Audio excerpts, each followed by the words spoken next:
Don Bosco Muhazi mu mwaka wa kabiri w'ubudozi.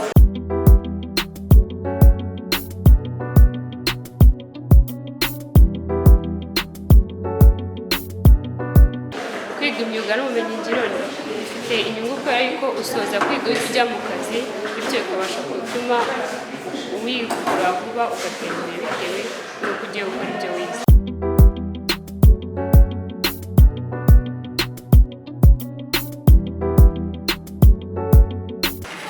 Itandukaniro riri hagati y'abantu biga imyuga n'ubumenyingiro ndetse n'abandi masomo asanzwe, biba byiza yuko iyo wize imyuga n'ubumenyingiro ushobora kujya ku isoko ry'umurimo, ariko iyo wize amasomo asanzwe bisaba ngo ukomeze wige kaminuza kugira ngo uzabashe kubasha kujya gusaba akazi tugana n'abandi bafite insezerano.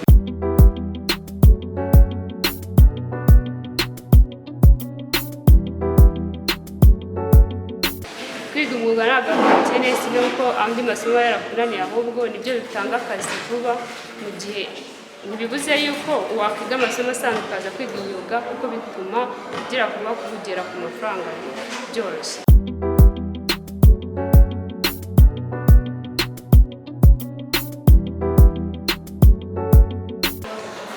Njyewe nteganya kuza kwiga imashini, numvaga yuko nshaka kwiga vuba hanyuma ngende nkaba nashinga tere yanjye nkabasha kwikorera vuba nkiteza imbere ndetse nkateza imbere n'abo nkomoka.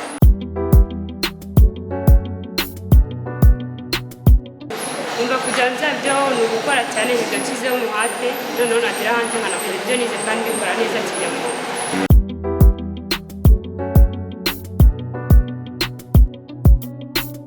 Murakoze.